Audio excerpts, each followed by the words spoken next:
Welcome to the deep dive. Hey there! This is where we, really try to unpack the big ideas from some fascinating sources. Exactly. We do the heavy lifting so you get the core insights, kind of like a shortcut to being genuinely well-informed.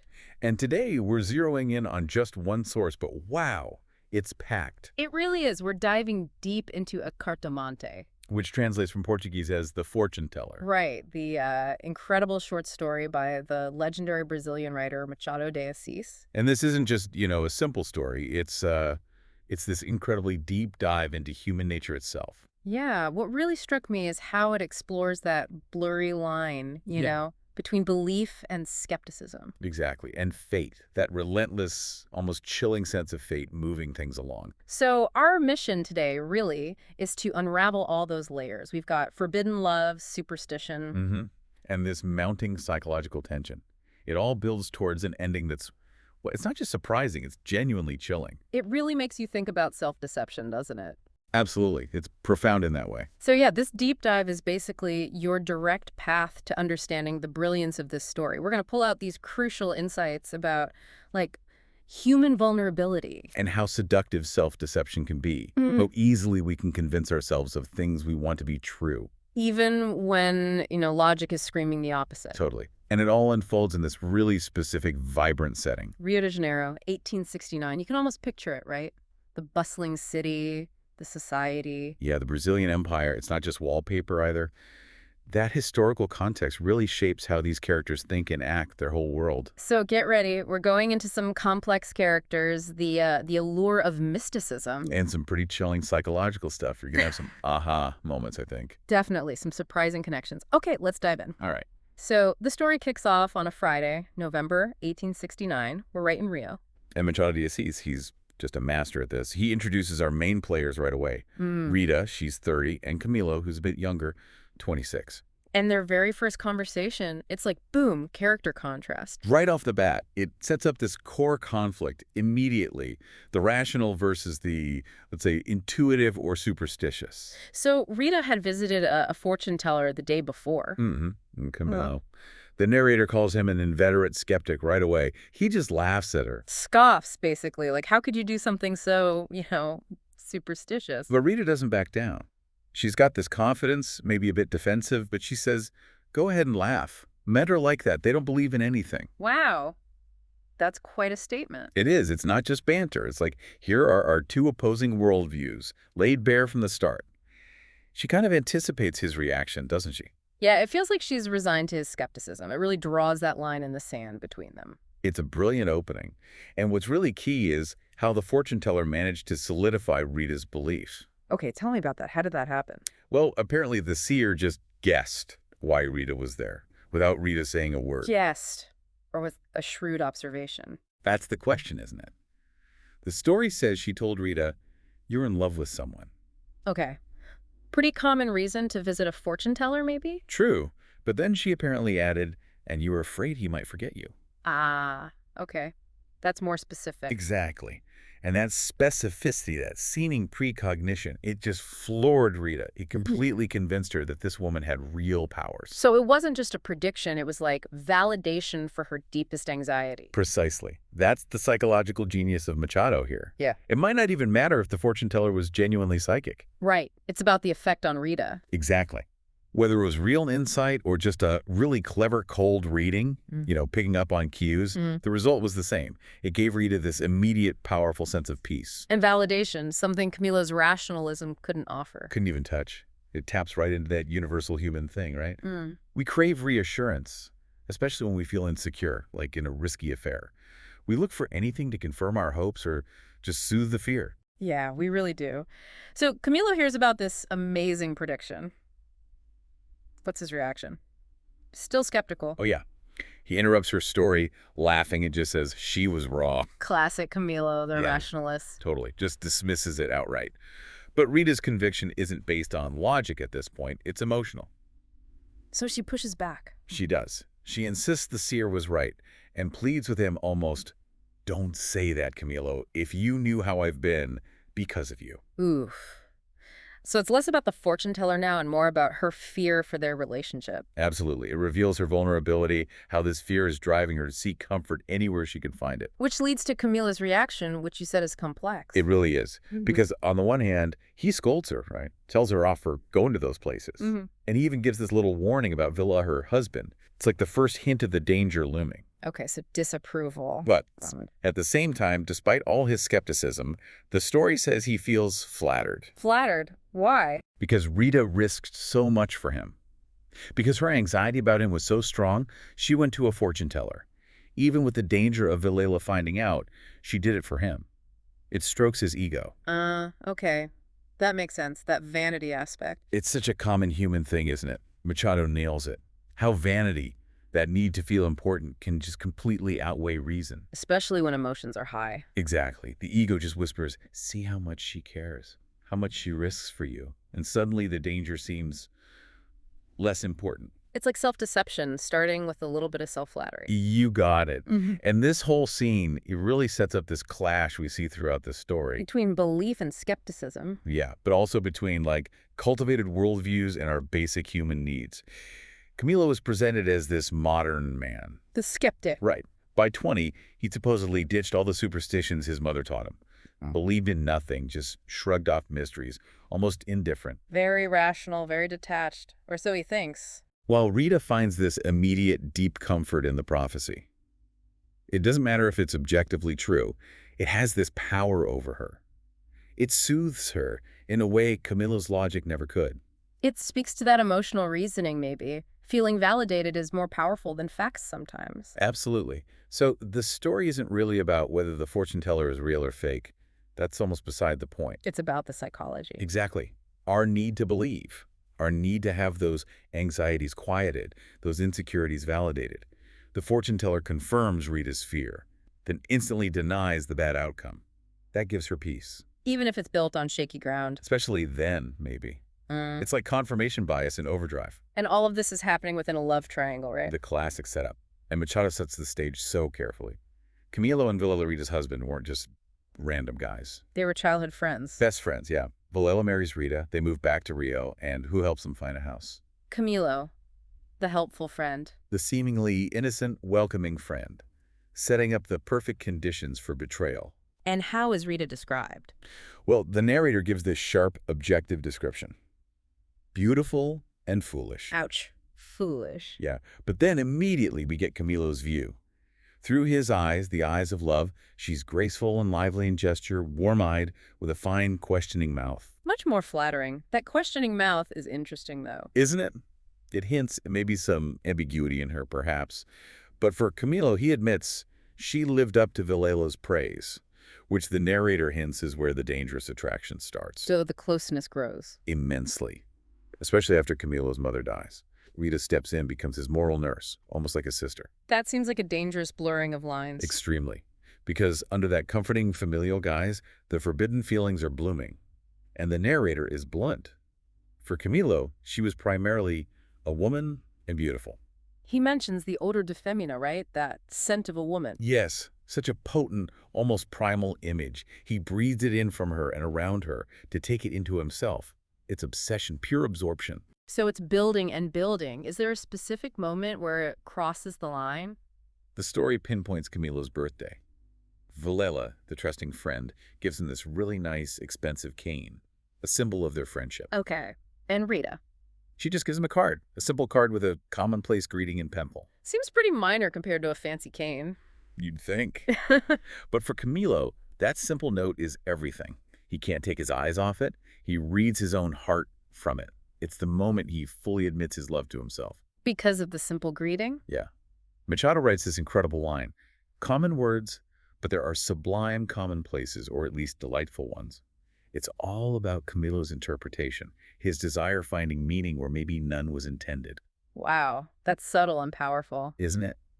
And then the narrator uses this really chilling metaphor. Rita wraps herself around him like a serpent. Whoa, okay, serpent, that's loaded imagery. Totally. Holding him fast, pouring venom into his mouth. He's dazed and subdued. It suggests temptation, sin, the fall. Not just attraction, but something destructive. Exactly. Yeah. But it's a bittersweet venom. Because the narrator adds, the battle was short, And the victory delirious. Delirious victory. Sounds ominous. It is. That's the point of no return. The path to tragedy is set right there. The victory contains the seeds of its own destruction. It's brilliant foreshadowing. So after this delirious victory, the affair really takes off. It does. And for a while, things seem okay. Vilela seems trusting. Camilo feels secure, maybe a bit complacent. A false call. A very dangerous false call, like walking on thin ice, you know. It makes the eventual crack even more shocking. And the crack comes soon. Oh, yeah. Predictably, the calm shatters. Camilo Gets an anonymous letter. Big. It calls him immoral and perfidious. And the worst part is the affair was known to everyone. Oof. Total exposure. That must have terrified him. Instantly. Any peace of mind he had, gone. Just like that. The anonymity makes it even scarier who's watching. So how does he react? What does he do? He panics, basically. He drastically changes his behavior. Starts visiting Vilela's house way less often. Trying to lie low. Exactly. Trying to avoid suspicion.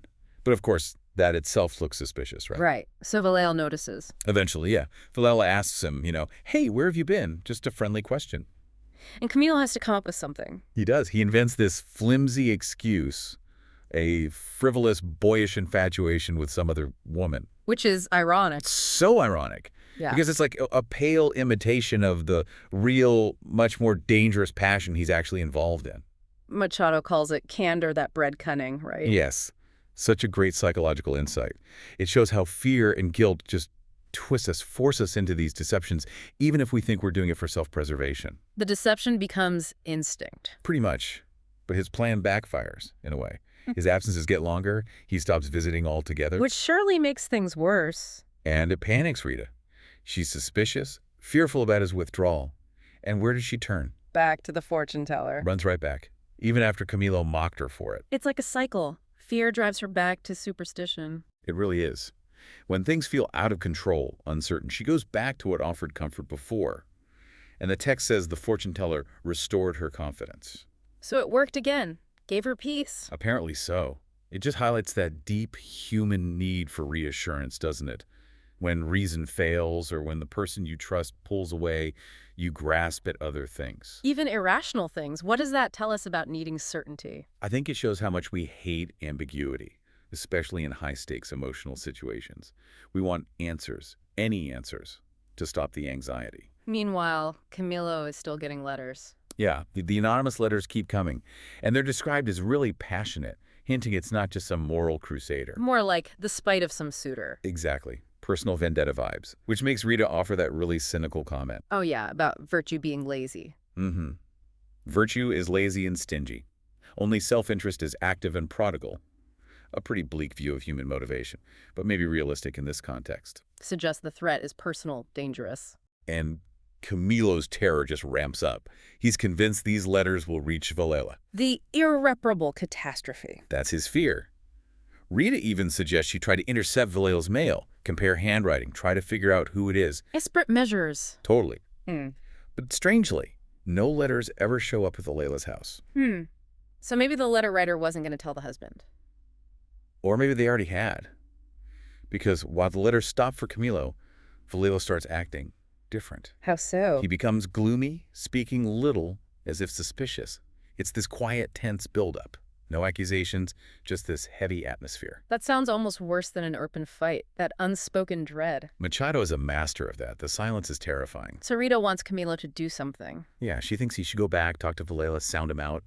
Maybe Vilela just wants to talk, clear the air. But Camilo disagrees. Strongly. He thinks showing up now after months away would just scream guilt, confirm everything. He wants to wait it out. Yeah. Be cautious, sacrifice a few more weeks. He thinks delaying is safer.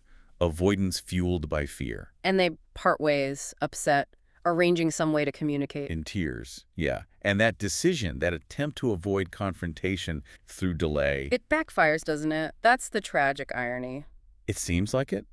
Their very caution might have been the thing that pushed everything towards the disaster without them even realizing it. Trying to control fate, but just walking right into it. Exactly. And then the very next day, bam. The note. The note from Vilela arrives at Camilo's office, just past noon. Come at once, to our house. I must speak to you without delay. At once, at once. That repetition is chilling. It conveys pure urgency. Camila knows immediately this isn't normal. Why not just meet at Villela's office? Why the house? Exactly. It screams, special matter.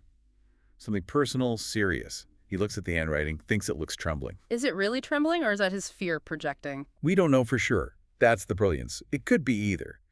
But he connects it all the letters, the tension, Rita's fear, Villela's gloom and panic just explodes in his mind. He starts imagining the worst. Immediately. He keeps repeating the words of the note. Come at once.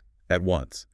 He literally sees, in his mind's eye, the tip of the ear of a drama. What does that mean? Like he sees the setup for the tragic finale. Rita crying, Villela furious, writing the note, waiting for Camila to arrive so he can kill him. Wow. He jumps straight to murder. His guilt and fear completely take over his rational mind. It's a terrifying spiral. Does he think about not going? He shudders, feels intense fear, but then there's this weird, faint smile. The idea of turning back actually repulses him. Like a morbid curiosity? Or fatalism? Maybe both. He has to know. He keeps walking, hoping maybe Rita left a message at his place. Some explanation. But nothing. Nothing. Just silence, which probably feels even more ominous. So the idea that they've been found out feels more real now. Completely plausible in his panic state. The anonymous letters, his own suspicious behavior. It all points to discovery in Villela's eyes. He feels trapped. And the note just echoes in his head. Constantly. Yeah. Memorized, visualized, even heard in Villela's own voice. It's pure psychological torture. He's picturing the confrontation, the outcome. His fear is basically writing the script for disaster in his mind. Perfectly put. It's the destructive power of guilt. Okay, so this brings us right to the climax. He's heading towards the house, terrified. Absolutely consumed by fear. He actually thinks about bringing a weapon. Does he? No, he dismisses it. Feels it be embarrassing. Which is such a human detail, right? Worried about appearances even when facing potential death. So he just hails a cab at Tilbury? Yeah, tells the driver as quickly as possible. He just wants it over with. But the horse is too slow for him. The slow pace makes it worse. Totally. It aggravates his agitation. Every slow hoofbeat just increases the dread. He knows he's getting closer, and the waiting is agony. And then something unexpected happens. Fate? Maybe. Or just random chance. The Tilbury gets blocked by an overturned cart. They have to stop. And how does Camilo react to the delay? He actually welcomes the obstacle. A tiny pause in his mental torture. A moment to breathe, maybe. A literal roadblock. And right then, right there where they're stopped, he looks to the side and sees it. The fortune teller's house. The very same one Rita visited. And the narrator drops this line. Never had he so wished to believe in the lesson of the cards. Wow. The ultimate skeptic is desperate for superstition now. Desperate. It's like the universe is offering this one last, deeply ironic chance for some kind of answer, some hope, before he faces Villela. His rationalism is crumbling under the fear. Completely. His agitation's great, extraordinary. All those old beliefs, the superstitions he thought he'd conquered, they come flooding back. Things his mother told him. Yeah, extraordinary cases of supernatural stuff. And he even thinks of Hamlet. There are more things in heaven and earth. You know the quote. And are dreamt of in your philosophy. His own philosophy is failing him. Utterly failing him. It's this raw battle inside him. His intellect versus pure primal terror. And terror wins. Terror wins big time. He jumps out of the Tilbury, tells the driver to wait, and just bolts for the fortune teller's door. He's not thinking rationally anymore, just driven by this need for something. Reassurance. Any reassurance. Exactly. He barely notices the setting, dim light, worn steps, sticky handrail. Yeah. He's just consumed by curiosity and overwhelming fear. He knocks, waits, almost leaves. But he knocks again. 1, twice, 3 times. Desperate. Desperate. And she appears. Finally, he blurts out he needs a reading. She lets him in, leads him up to this dimly lit attic room. What's it like? Just perfect for the mood, right? Yeah. Old junk, shadowy walls, an air of poverty that somehow adds to the mystical charm. It's a space designed to make you want to believe. And the fortune teller herself. She's described as maybe 40, Italian, dark and thin, with large, sly, piercing eyes. And she's clever. How so? Her seating position. She sits with her back to the window so the light falls on Camilla's face. So she can see him clearly, read his fear. Well, he can't fully see her. She stays partly in shadow, maintaining control of that aura of mystery. Very shrewd. Definitely. So she gets out the cards. Long, well-worn cards. Looks like they've told many stories. And she starts with a bang, hitting him right where he lives. What does she say? Let's first see what brings you here. You have a great fright. Wow. Straight to the point. How does Camilo react? Astonished. He just gestures like, yes, Yeah. that's it. He's hooked. Totally buying into her power now. He asks about himself. He wants to know if anything bad will happen. Yeah. Then it clarifies quickly. To me and to her. He needs reassurance for both of them. Does she give it to him? She tells him to wait, shuffles the cards, lays them out. Camille's watching, curious and anxious. And then she delivers the prophecy. The big one. The one that changes everything for him, psychologically. Her voice is dry, assertive. She says, you mustn't be afraid of anything. Nothing will happen to either of you. He, the third one, knows nothing. Nothing will happen. He knows nothing. That's incredibly definitive. Exactly what he needed to hear. She adds a vague warning about envy and spite. Just enough to sound wise. Covering her bases, maybe? Could be. And then she throws in details about their love, Rita's beauty, stuff that makes it seem like she really knows their situation. It seals the deal for Camilo. He's completely convinced. Dazzled, blindsided by relief. His peace of mind is instantly restored. He grabs her hand, shakes it gratefully. And she laughs. She laughs, stands up, says, go on, go ragazzo enamorado. Go, boy in love. Her job is done. And he pays her way more than usual. 10 mil race. 5 times the normal price. He's so relieved, so grateful. The money means nothing. It's the price of peace. And he pays it gladly. It shows the power of suggestion, right? He got the answer he desperately wanted. Totally. She read his desperation perfectly, validated his fear, then gave him the exact antidote he craved. He leaves there a changed man. How so? What's his mood now? Complete turnaround. Huge sense of relief. Suddenly, everything now seemed better. The sky was clear and faces were cheerful. The world looks different because he feels different. He even laughs at his old fears. Dismisses them as childish. That note from Villela, no longer scary. It seems intimate and familiar now. So his skepticism is completely gone. Replaced by this new and vibrant faith in the fortune teller's words. Those old beliefs he thought he'd shed, they gripped him with iron claws.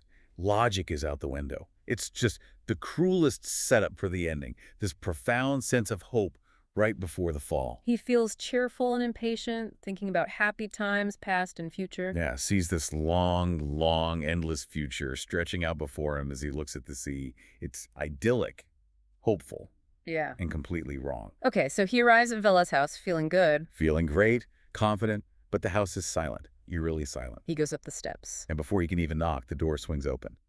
Villela's is standing there. What does Villela look like? His features are distorted. Something's terribly wrong.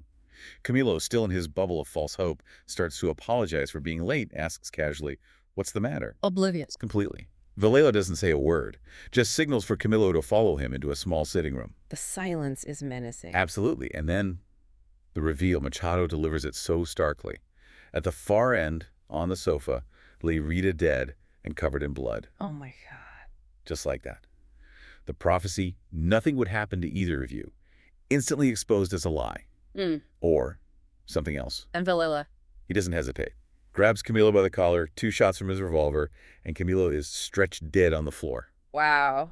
Sudden, brutal, final. Absolutely devastating, especially after that peak of false hope Camilo was riding. So, of the prophecy, nothing would happen. What do we make of that? Did she just lie? That's the million-dollar question, isn't it? That's what makes this story stick with you. Did she lie? Or did Camilo just hear what he wanted to hear? He definitely interpreted nothing would happen in the most positive way possible. Confirmation bias again. Big time.